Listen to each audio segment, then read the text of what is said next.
Hello students, मेरा नाम संतोष सिंह है और मैं इग्नू क्षेत्र केंद्र वाराणसी में कार्यरत हूँ। आज मैं यहाँ पे एक शॉर्ट वीडियो बनाऊँगा जिसमें आपको बताऊँगा कि मोबाइल के द्वारा ऑनलाइन री रजिस्ट्रेशन की प्रक्रिया को हम कैसे पूर्ण करें। वीडियो बनाने से पहले मैं यहाँ री रजिस्ट्रेशन के बारे में कुछ बातें बताऊँगा। पहली बात कि री रजिस्ट्रेशन की प्रक्रिया क्या है। सामान्यतः री रजिस्ट्रेशन शब्द बोलने से ऐसा साउंड होता है कि जिस स्टूडेंट ने फर्स्ट ईयर में एडमिशन लिया है उसे ही दोबारा रजिस्ट्रेशन करने की प्रक्रिया री रजिस्ट्रेशन है, लेकिन नहीं, ऐसा नहीं है। री रजिस्ट्रेशन की प्रक्रिया जब छात्र सेकेंड या थर्ड ईयर में एडमिशन लेता है तो उसे हम री रजिस्ट्रेशन की प्रक्रिया कहते हैं, या नेक्स्ट सेमेस्टर में जब एडमिशन लेता है तो उसे हम इग्नू में री रजिस्ट्रेशन की प्रक्रिया कहते हैं। सेकंड शंका छात्रों के मन में यह आती है कि अगर उस छात्र ने प्रथम वर्ष या प्रीवियस सेमेस्टर का कोई भी कार्य, मतलब अगर उसने असाइनमेंट सबमिट नहीं किया है या कोई भी एग्जामिनेशन नहीं दिया है, तो क्या वो नेक्स्ट ईयर में एडमिशन या रजिस्ट्रेशन करा सकता है? तो यहाँ आपको बताते चलें, इग्नू में आपको यह सुविधा दी गई है कि आप अगर प्रीवियस ईयर में आपने असाइनमेंट नहीं लिखा है या किसी पेपर का एग्जामिनेशन नहीं दिया है तो भी आप री रजिस्ट्रेशन की प्रक्रिया को कर सकते हैं। अब हम आपको री रजिस्ट्रेशन प्रक्रिया कैसे मोबाइल के माध्यम से करें इसके बारे में जानकारी देंगे। तो सबसे पहले हम मोबाइल में अपने क्रोम ब्राउज़र को खोलेंगे। क्रोम ब्राउज़र को खोलने के बाद हम इग्नू वेबसाइट जो है उसका URL टाइप करेंगे, www.ignu.ac.in, जो ऊपर दिख रहा है आपको, इंटर करेंगे। आगे बढ़ने से पहले हम आपको यह सलाह देंगे, यहाँ तो मेरे ख्याल से डेस्कटॉप मोड ऑन है, आप यहाँ पे जाकर ये डेस्कटॉप साइट जो है इसको ऑन कर लीजिएगा। यहाँ जाइए, देखिए, इससे आपको री रजिस्ट्रेशन प्रक्रिया को करने में सुविधा मिलेगी। अब इसमें हम रजिस्टर ऑनलाइन में जाएंगे। रजिस्टर ऑनलाइन में री रजिस्ट्रेशन, इसको खोलने के बाद फिर से हम दोबारा डेस्कटॉप साइट पे जाएंगे। यहाँ पे इसको ऑन करेंगे। यहाँ पे एक देखिए नीचे में लिखा हुआ है, I have read and understood the instructions given above. इसको चेक करेंगे और प्रोसीड फॉर री रजिस्ट्रेशन की ओर जाएंगे। फिर नया पेज खुल जाएगा। इस पेज में सामान्यतः छात्र यह गलती करते हैं कि उन्होंने जो ऑनलाइन एडमिशन के समय जो यूज़र आईडी और पासवर्ड बनाया होता है वो यहाँ पे वो एंट्री करते हैं, जबकि यहाँ यह पोर्टल पूरी तरह से अलग पोर्टल है। यहाँ पे आपको नया पासवर्ड क्रिएट करना होता है। यूज़र नेम जैसे यहाँ पे आपको दिख रहा होगा, इनरोलमेंट नंबर आपका जो भी है वो आपका यूज़र नेम है, और पासवर्ड क्रिएट करने के लिए हम न्यू रजिस्ट्रेशन पे जाएंगे। यहाँ पे कुछ सामान्य सी जानकारियाँ हमें भरनी है, जैसे select programme, name as on I card, enrolment number, उसके बाद कैप्चा कोड। तो मैं एक स्टूडेंट का डाटा मेरे पास है, MEG का स्टूडेंट है, तो मैं यहाँ पे MEG टाइप करता हूँ, सेलेक्ट कर लिया। उसके बाद है name as on I card, उनका नाम है अर्पित शुक्ला। अब उसके बाद इनरोलमेंट नंबर उनका यहाँ पे टाइप करते हैं। ये पहले से मैंने इस पर टाइप कर रखा है इसलिए यहाँ पे ऑटोमेटिक आ रहा है। उसके बाद कैप्चा कोड डालेंगे, KU,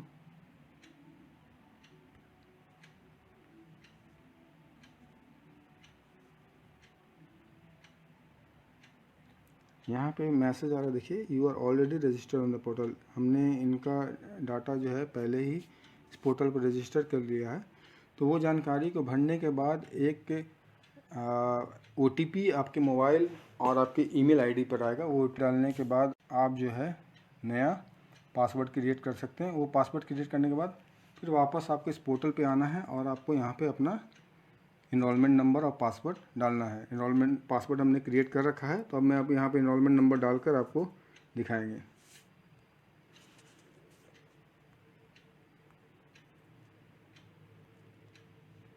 पासवर्ड हम यहाँ डाल दे रहे हैं।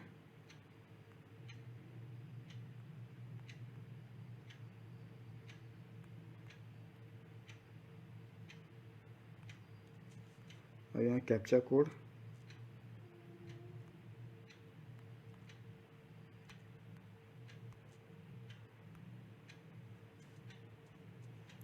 ये हम लॉगिन हो गए। अब यहाँ पे ऊपर में देखिए इस छात्र ने सेकेंड ईयर का रजिस्ट्रेशन नहीं कराया है, तो ऊपर में मैसेज आ रहा है programme re registration is enabled for details click here. तो अगर आपने भी री रजिस्ट्रेशन नहीं करा रखा है तो ये मैसेज आपके भी लॉगिन में डिस्प्ले करेगा। तो यहाँ पे हमको क्लिक हियर करना है। क्लिक हियर के बाद ये MEG ये प्रोग्राम जो दिया हुआ है मास्टर ऑफ आर्ट्स इंग्लिश, इसको क्लिक करना है। इसको क्लिक करने के बाद यहाँ पे देखिए आपको अगर आपके उसमें सेकेंड ईयर में अगर बहुत सारे प्रोग्राम्स ऐसे हैं जहाँ पे आपको सब्जेक्ट सिलेक्शन करने की आवश्यकता नहीं होती है, और बहुत सारे प्रोग्राम ऐसे होते हैं कि वहाँ पे आपको सब्जेक्ट सेलेक्ट करने की आवश्यकता पड़ती है। जैसे MEG में सब्जेक्ट सेलेक्ट करने की आवश्यकता है, तो हम यहाँ पे click here to select your courses को क्लिक करेंगे। यहाँ पे ऑलरेडी हमने पहले भर रखा है, तो हम अपडेट कोर्स सिलेक्शन को क्लिक कर देते हैं, तो आपको पूरा अंदाज़ा मिल जाएगा। पहला ऑप्शन देखिए स्टडी मटेरियल टाइप सिलेक्शन, यहाँ 2 ऑप्शन आता है। अगर आप प्रिंटेड फॉर्म में अगर आपको स्टडी मटेरियल चाहिए तो ऑप्शन सेकंड को आपको क्लिक करना है, और आपको डिजिटल मोड में आपको बुक चाहिए मतलब PDF फॉर्म में, तो आपको 15% जो है आपको फ़ी में डिस्काउंट मिलेगा। तो आपको ऑप्शन 1 को सिलेक्ट करना है। यहाँ पे एक ऑप्शन और आता है SC/ST छात्रों के लिए। SC/ST छात्रों को कुछ एक प्रोग्रामों में छूट प्राप्त है। उसके कुछ कंडीशन है। प्रथम कंडीशन यह है कि अगर वो सेकेंड ईयर में एडमिशन ले रहे हैं तो फर्स्ट ईयर में उन्होंने उस फ़ी एग्जाम्पशन का फ़ायदा लिया हो। थर्ड ईयर में अगर ले रहे हैं तो वो फर्स्ट और सेकेंड ईयर में उन्होंने एग्जाम्पशन का फ़ायदा लिया हो तो ही उनको वो फ़ी एग्जाम्पशन का फ़ायदा मिलता है। यहाँ पे 2 ऑप्शन आता है कि क्या आप अभी सर्विस में है या कोई स्कॉलरशिप ले रहे हैं, तो वहाँ पे उनको नो भरना है, एग्जाम्पशन लेना है। अगर सर्विस में है तो वहाँ पे यस भरना है और फ़ी को पेड करना है। सेकेंड ऑप्शन जो है आता है कि क्या फ़ी एग्जाम्पशन का फ़ायदा लेना चाहते हैं, तो अगर लेना चाहते हैं तो यस भरना है। अगर नहीं लेना चाहते, कंडीशन अगर फुलफ़िल नहीं कर रहे हैं, तो वहाँ पे नो ऑप्शन को सेलेक्ट करते हुए आगे बढ़ना है। अब यहाँ पे हमने स्टडी मटेरियल प्रिंटेड फॉर्म में का ऑप्शन चूज़ कर लिया है, और यहाँ पे देखिए जो सब्जेक्ट चूज़ करना है वो 24 क्रेडिट का है। देखिए अगर आपको सब्जेक्ट चूज़ करने में कोई भी प्रॉब्लम होती है, आपको लगता है कि ये क्या सब्जेक्ट है, आप प्रोस्पेक्टस रेफ़र कर सकते हैं। कॉमन प्रोस्पेक्टस का लिंक जो है इस वीडियो के डिस्क्रिप्शन में हम डाल देंगे, आप वहाँ से आप देख सकते हैं। तो यहाँ पे हमको 24 क्रेडिट लेना है। ये साइड में देखिए MEG 6 अमेरिकन लिटरेचर, बगल में ब्रैकेट में वो क्रेडिट लिखा हुआ 8 जो है। तो मुझे 3 सब्जेक्ट चूज़ करना है। मान लीजिए मैंने ये फर्स्ट, सेकेंड और थर्ड ये 3 सब्जेक्ट चूज़ कर लिया, 24 क्रेडिट हो गया। अब मुझे सबमिट करना है। सबमिट करने के बाद ये प्रोग्राम सिलेक्शन हो गया। उसके बाद ये देखिए यहाँ पे हमने प्रिंटेड फॉर्म में बुक लिया है, इसलिए पूरा फीस 6600 दिखा रहा है। अगर हमने डिजिटल मोड को सेलेक्ट किया होता तो यहाँ 15% डिस्काउंट मिल जाता। अब यहाँ पे पे फ़ी गेटवे 1 और पे फ़ी गेटवे 2 दिखा रहा है। 2 गेटवे है पेमेंट का, क्योंकि ऑल ओवर इंडिया में स्टूडेंट इस पोर्टल का यूज़ करते हैं, इसलिए 2 गेटवे बनाया गया कि किसी एक गेटवे में कोई कंजेशन ना हो, आप आराम से अपने पेमेंट की प्रक्रिया को पूर्ण कर सके।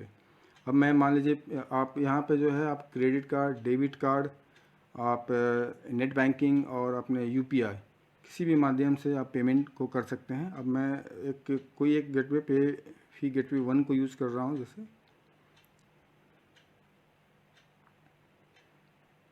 इस तरह से पेमेंट करने का ऑप्शन खुल जाएगा। देखिए यहाँ पे कार्ड है, credit card, debit card, EMI, net banking, UPI, कोई भी ऑप्शन को चूज़ करते हुए आप पेमेंट की प्रक्रिया को पूर्ण करेंगे। पूर्ण करने के बाद आपको एक कन्फर्मेशन मैसेज आ जाएगा कि आपने जो है आपके ईमेल में मैसेज आएगा कि आपने री रजिस्ट्रेशन की प्रक्रिया को पूर्ण किया है। उसके बाद आप दोबारा जब इस पोर्टल पर लॉगिन करेंगे तो आपको जो है सेकेंड ईयर के सब्जेक्ट्स भी कुछ समय के बाद, लेकिन उसको लॉगिन करना है 24 घंटे के बाद, तो आपके सेकेंड ईयर के सब्जेक्ट्स भी वहाँ दिखने लगेंगे। यहाँ पे एक बात बताता चलूँ, अगर किसी भी छात्र को मान लीजिए उन्होंने पेमेंट किया है और उनके पेमेंट्स जो हैं वो अपडेट नहीं हुए हैं, तो उनको यह सलाह दिया जाता है कि वो तुरंत पेमेंट ना करें।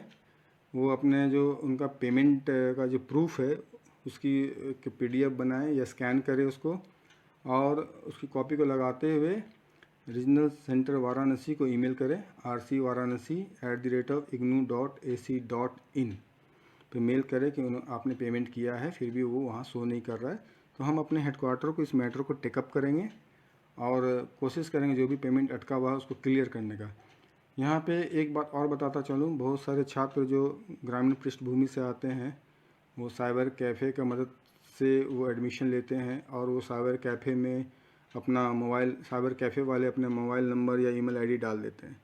तो वैसे छात्रों को पासवर्ड बनाने में असुविधा होती है, क्योंकि जो भी OTP जो है उनके रजिस्टर मोबाइल नंबर और ईमेल आईडी पर ही आता है।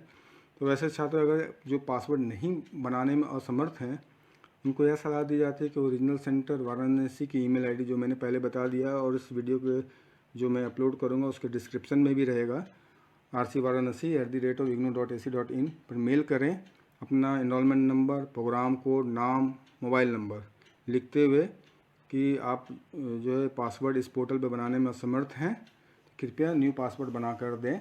तो हम आपसे फ़ोन पर संपर्क करेंगे और बाकी जानकारियां जो आपने एडमिशन के समय दी है उसको कंफर्म करने के बाद आपके पासवर्ड को बना के आपके ईमेल पे वापस भेज देंगे।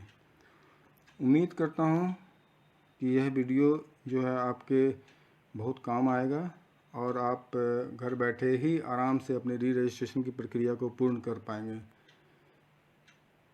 अगर आपको यह वीडियो पसंद आता है तो कृपया इसे लाइक करें और शेयर करें, और अपने जितने इग्नू के दोस्त हैं उन्हें इसे फॉरवर्ड भी करें ताकि वो भी जान सके कि किस तरह से मोबाइल से हम री रजिस्ट्रेशन की प्रक्रिया को घर बैठे कर सकते हैं। धन्यवाद वीडियो को देखने के लिए।